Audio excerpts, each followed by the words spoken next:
Vi chiediamo di presentarvi. Anna Chiara Mustilli dell'azienda agricola Mustilli. Paola Mustilli. Come nasce la tradizione della falanghina nel Sannio? La falanghina nei tempi recenti fu oggetto di studio da parte di nostro padre.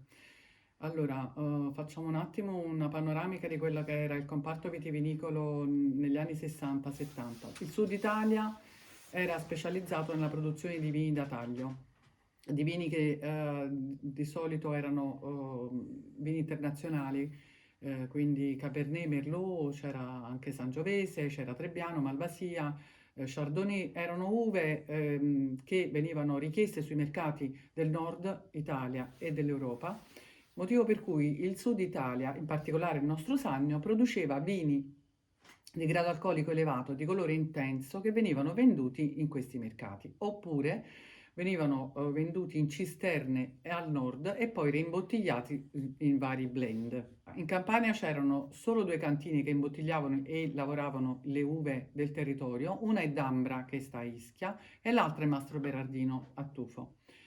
In particolare nella provincia di Benevento non c'erano aziende che imbottigliavano e vinificavano i vitigni autoctoni perché non c'era domanda di questi vini.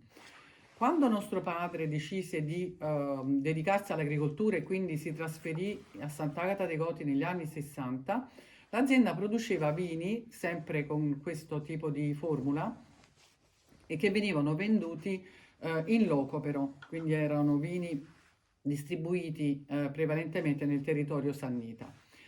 E essendo molto vecchie le vigne, nostro padre decise di capire quali erano le varietà locali e fece una ricerca con altri produttori sulle colline beneventane per capire quali erano le uve autoctone che esistevano sul territorio. Queste uve erano presenti nel territorio beneventano, ma poiché non c'era richiesta di questi vini, erano utilizzate dai contadini per farsi il vino in casa. C'era una grande confusione diciamo, di varietà.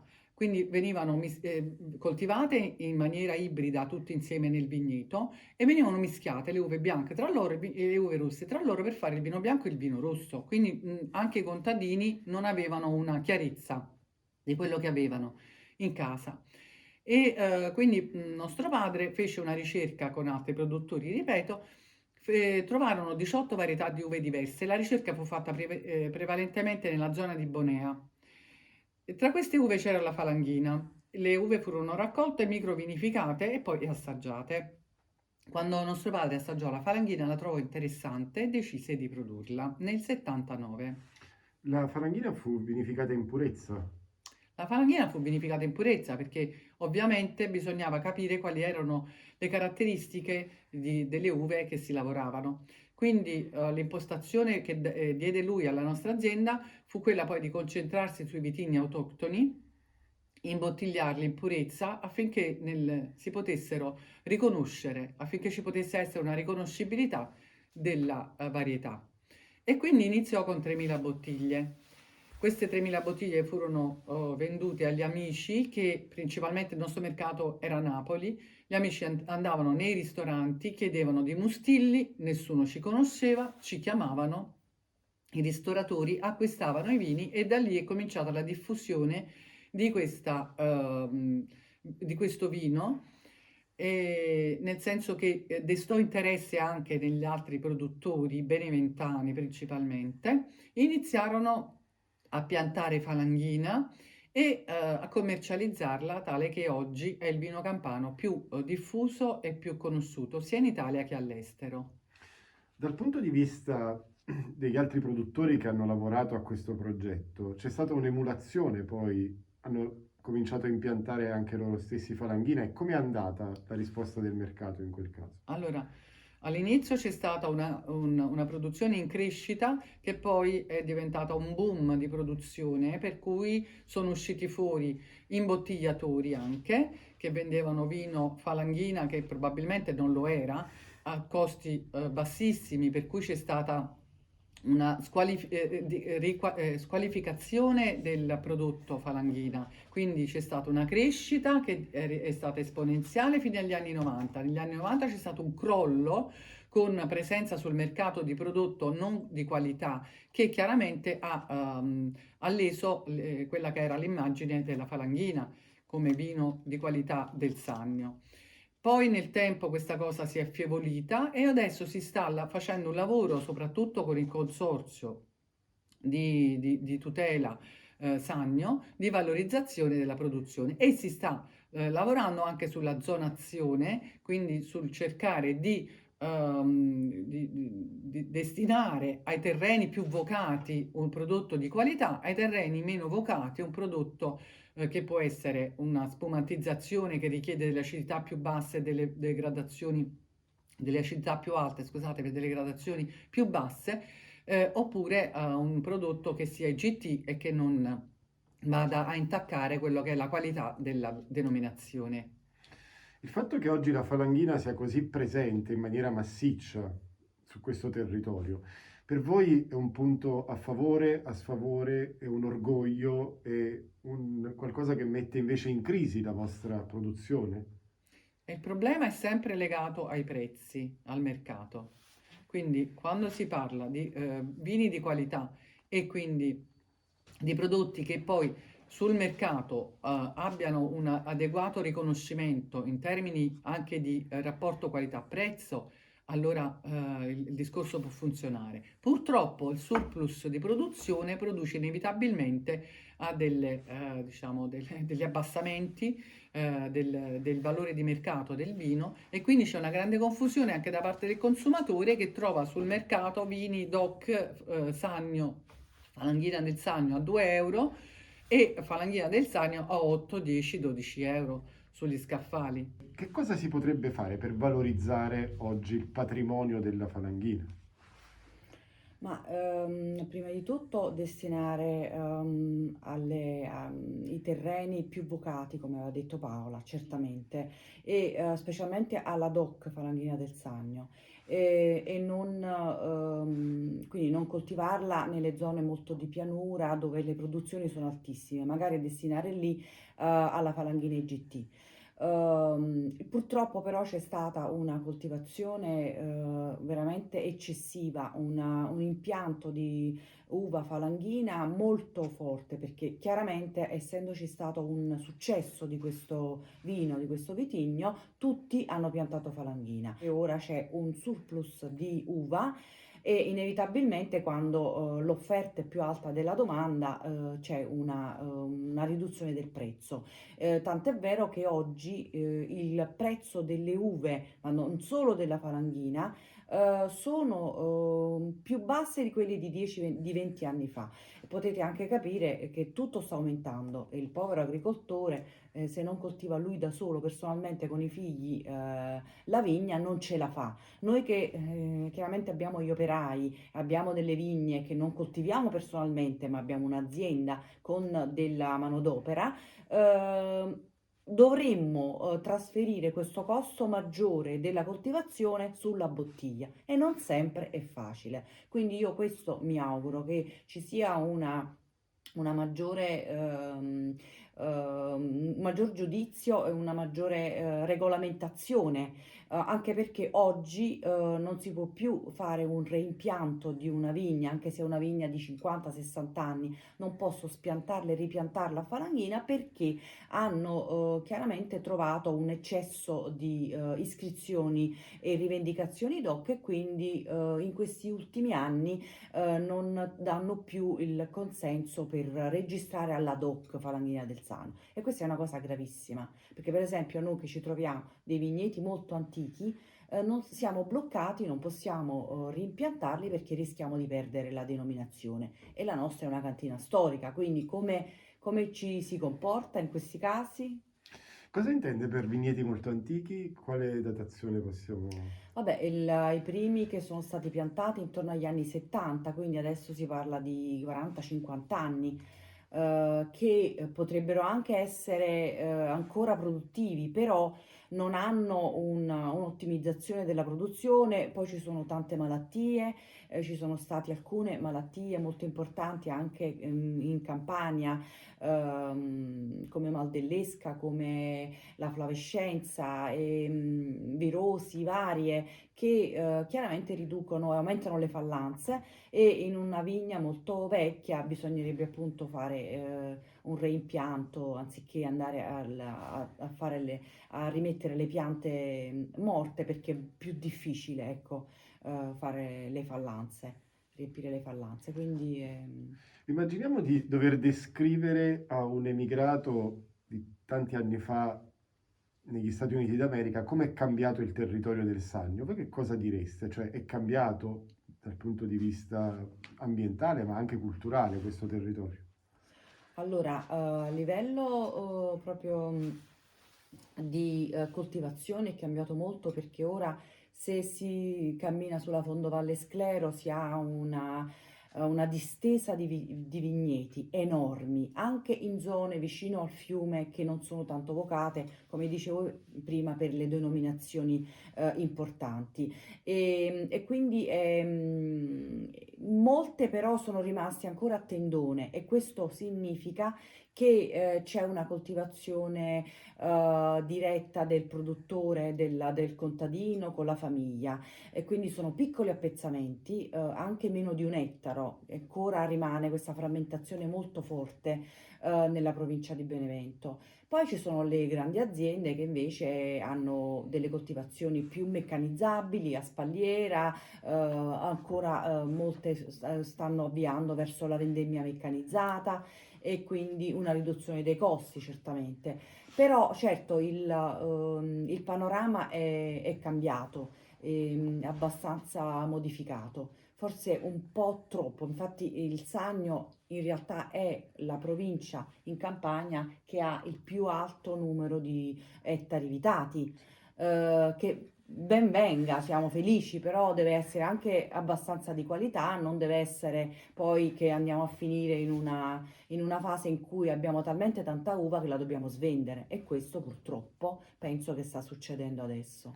Che cos'è la tecnica della coltivazione a tendone, dell'allevamento a tendone? L'allevamento a tendone è cioè portare la pianta a un'altezza di 1,5 metri e coprire, perciò come se fosse una tenda, e si usa molto spesso per proteggere dalle radiazioni solari molto forti il grappolo, perché scende giù ed è ombreggiato. Però questo consente nelle piccole proprietà contadina di lavorare il terreno in tutti e due i sensi, non essendoci il filare, vado in perpendicolare, quindi sui filari con dei piccoli trattori, e quindi poco meccanizzabile, ma più semplice per Quindi è una il tecnica coltivatore. tradizionale per intenderci. Era molto usato, adesso molto di meno, perché la coltivazione invece a spalliera, guiot, dritta, consente la meccanizzazione molto più veloce, rapida, e anche la raccolta meccanica.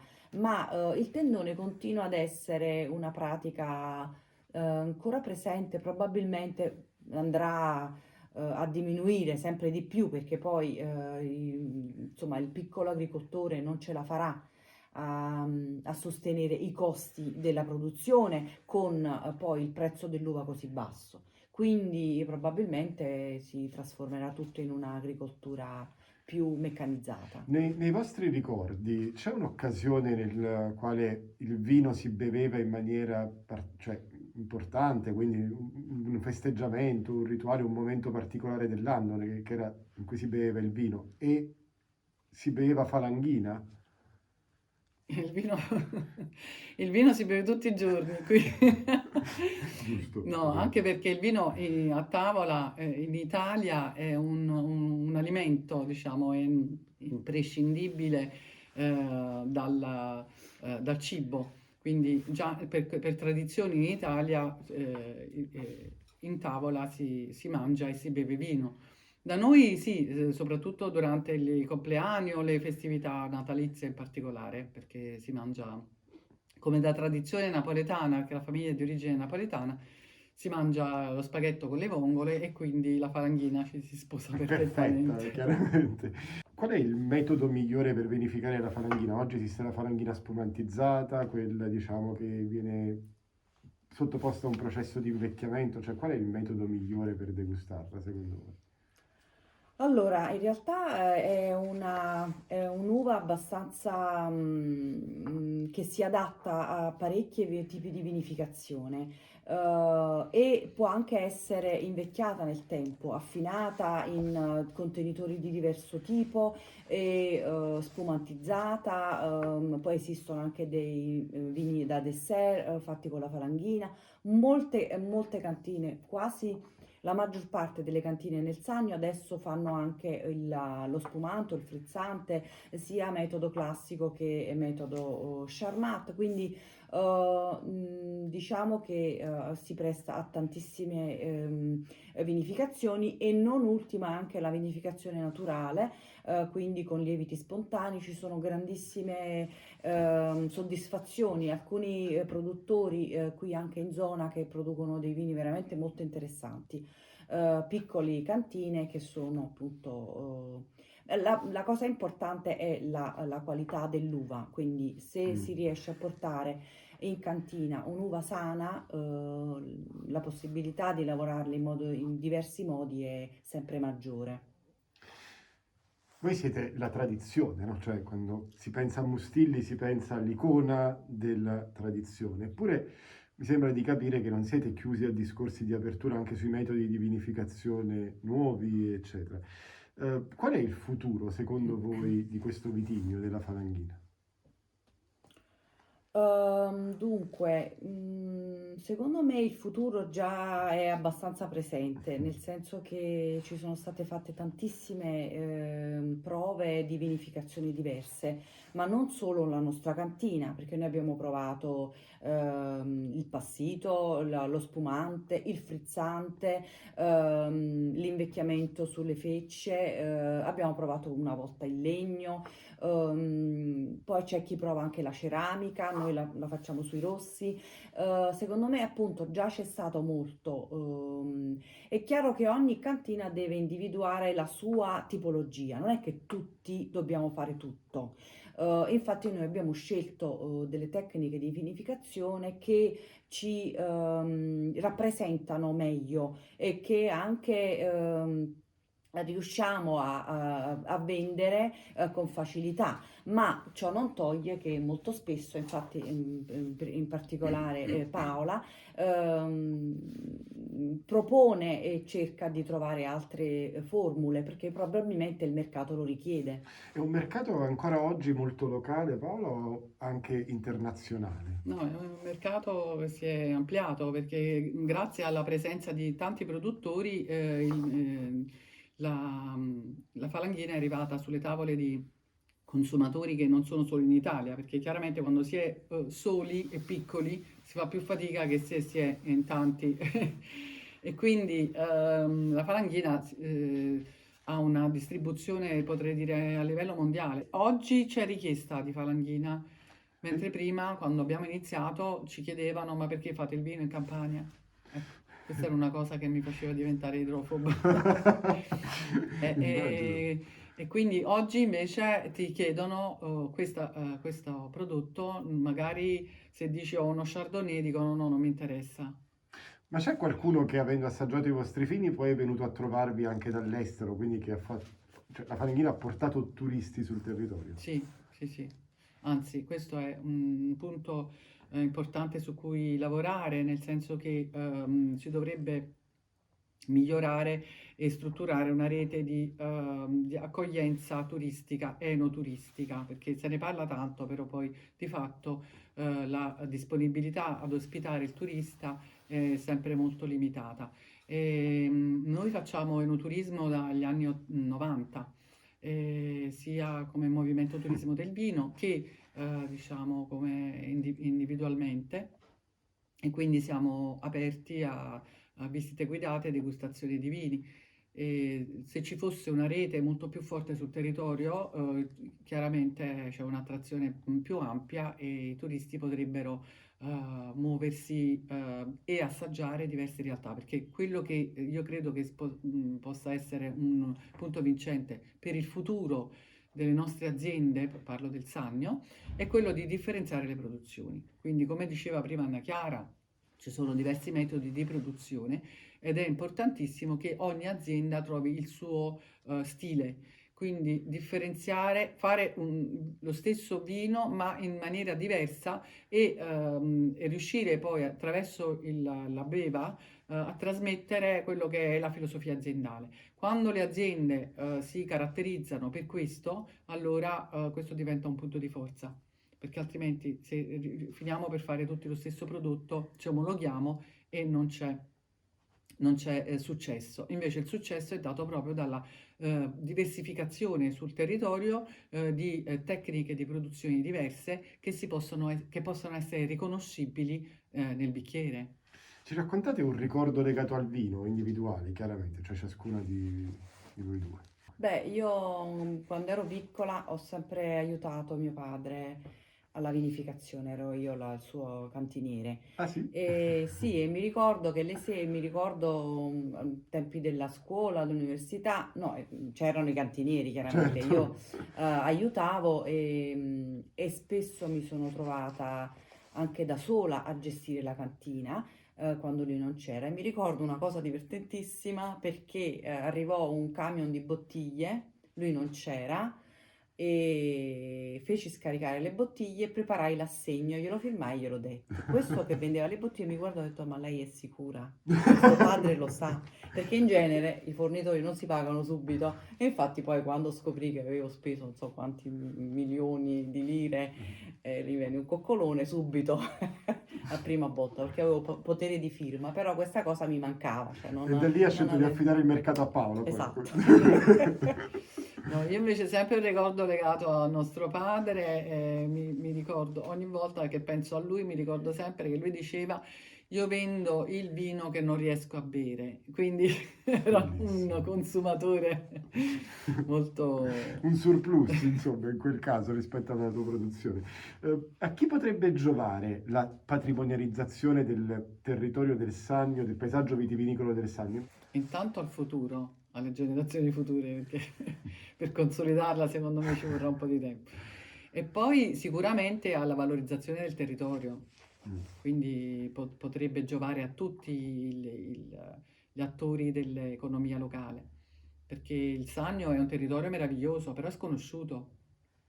Come potevano essere le Langhe tanti anni fa, solo che hanno iniziato 50 anni prima di noi, e come la Toscana, cioè il Sannio non è da meno a nessun altro territorio italiano, solo che non essendo molto conosciuto, anzi è stato valorizzato, è stato avvantaggiato dalla pandemia perché moltissimi italiani hanno scelto di visitare l'Italia anziché andare all'estero Mm. e sono venuti nel Sannio. Noi abbiamo traccia di questo perché facendo enoturismo abbiamo avuto un incremento enorme di turisti italiani, perché gli stranieri non si sono visti, e i quali sono arrivati nel nostro territorio e sono rimasti estasiati dalla bellezza che c'è nel Sannio. Quindi assolutamente potrebbe valorizzare tutto il comparto. Anna Chiara, anche secondo lei? Sì, ma fondamentalmente dovrebbe far riflettere che è bellissimo il Sannio, però manca proprio delle strutture ricettive, Mm. quindi proprio cercare di studiare un'azione proprio di marketing dei vari paesi, per esempio qua Sant'Agata, che è un paese bellissimo, molti vengono perché conoscono Mustilli e scoprono che c'è un paese meraviglioso, ma il paese stesso in sé non fa niente al momento per poterla pubblicizzare, perché mancano proprio le figure professionali che fanno questo di mestiere, cioè un sindaco, un assessore, non si può improvvisare. Tour leader o tour... Sì, persona che fa i social e fa conoscere la città, perché la città non ha niente da invidiare alle città della Toscana, dell'Umbria, anzi è molto particolare, diversa, quindi questa è una cosa da mettere proprio sul piedistallo, cioè bisogna immediatamente investire in questo e forse potrebbe essere una cosa che fa riflettere, perché bisogna investire, cioè non c'è niente da fare, bisogna investire in professionalità. Persone che fanno questo sanno come farlo e attirano, non ci vuole niente ad attirare le persone una volta che hai capito qual è il meccanismo. Ma lasciare così che sia naturalmente la gente scopra che ci sia un paese come questo è impossibile, è raro. Quindi la diversificazione dell'attività agricola non basta più, diciamo. No, assolutamente, si deve associare al territorio. Il Ok. vino infatti è legato al territorio, non è un bicchiere in sé, il bicchiere che viene dal Sannio. Guarda, c'è un vitigno che rappresenta il Sannio in particolare e se c'è, qual è e per quale motivo? Io credo alla falanghina a questo punto.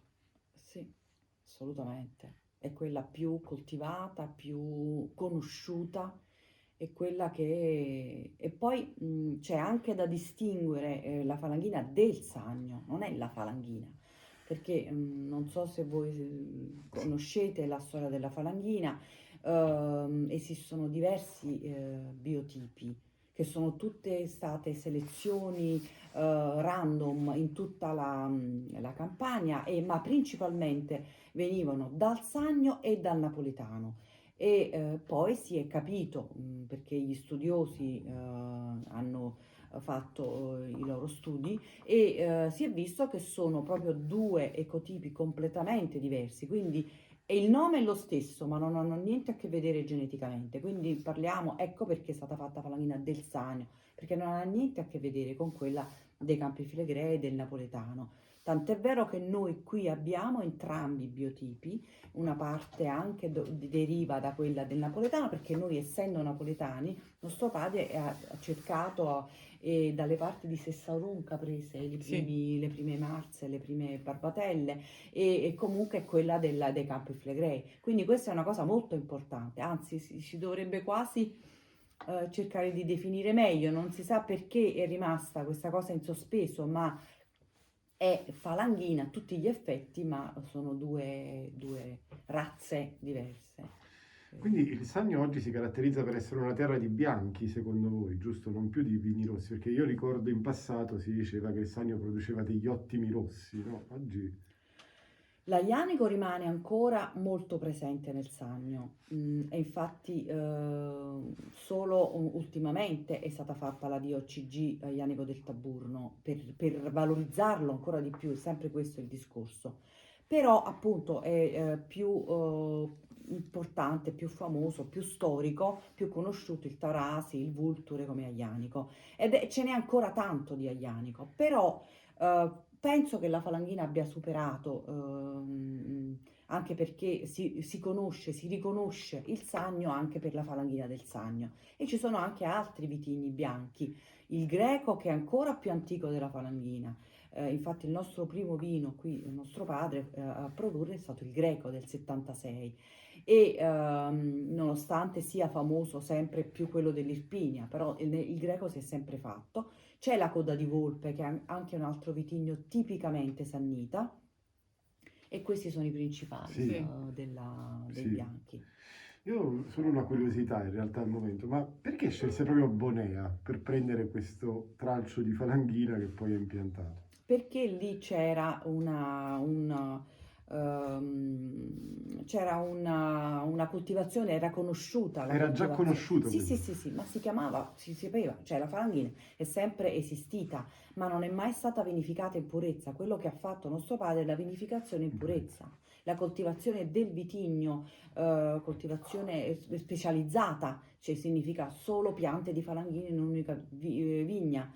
Però prima si conosceva che c'era questa falanghina abbastanza particolare, infatti insomma, si riconosce proprio a vista quella di Bonea rispetto alle altre. Sarà anche una questione di terreno, però Sì, era poi usata, veniva incettata da un mediatore che la vendeva nella zona dei Castelli Romani, Ah sì? perché era un vino da blend, un vino da taglio, che avendo una bella acidità, una bella freschezza, vivacizzava e migliorava il vino dei Castelli Romani. Quindi era un'uva da taglio.